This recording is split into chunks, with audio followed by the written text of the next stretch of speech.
Hello everyone, this is Bentley from Kent, Washington. Today we're going to do kind of a short video. The first is a kind of update on the big rainbow community tank, and you might notice it if you look in the very front. I got a hold of a ton of Blyxa Japonica, and I put it into this tank because the rainbows love ripping up some of the lighter rooted carpeters that I put in here. And if you've never messed with Blyxa Japonica before, it's a lot like stargrass, where it has more of a true stem to it. So it lets you bury it a bit deeper, makes it grip in a bit better, and then of course it's got this lovely tall grass look. Hopefully that'll prevent the rainbows from getting down and pulling it too low. The big thing with Blyxa when you first get it, it's not the best shipping plant, just because it is a very fine grass, and the stems are not super robust, and they have a tendency to dry out a little bit during shipping. It's not going to be too bad, but you might break parts of the stem away. So one thing that I would suggest, if you're ever going to do Blyxa, we kind of survey the tank. You also notice I took that big tree out that I had there for a while in the rock formation, just left it open.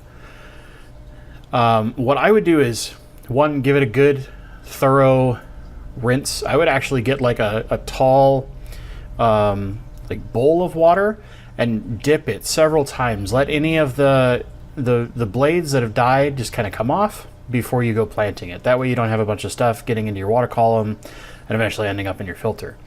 That's what I did with these particular plants, and they'll probably shock some.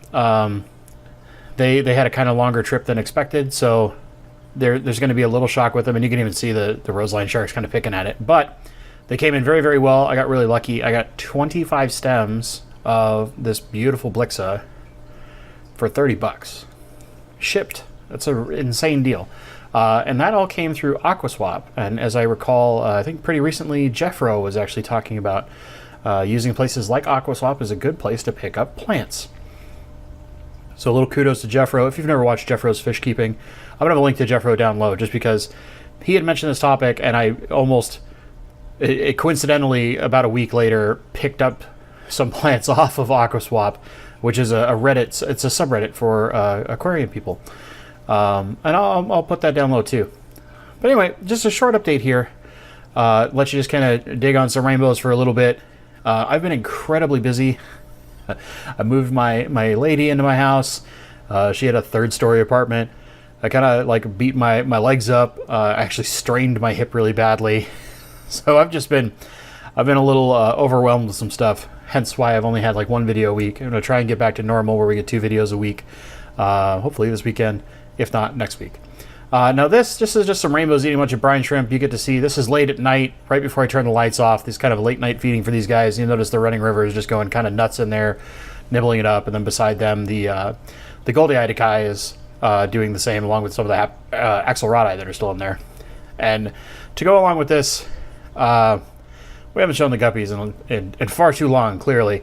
So you could see just this massive cloud of brine shrimp in there. All those little specks are all brine shrimp. And this is live baby brine. I hatch it daily.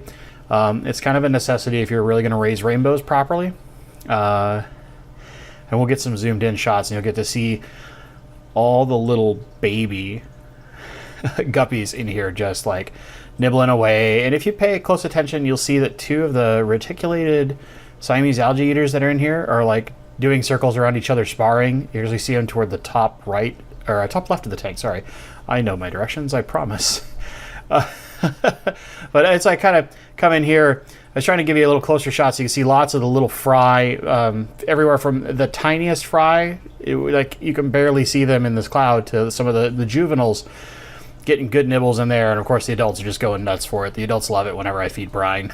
I should almost turn off some of my filters when I feed brine, just because it's a big tank. It gets so far in the water column that I'm pretty sure not all of the guppies can really eat everything that gets in there.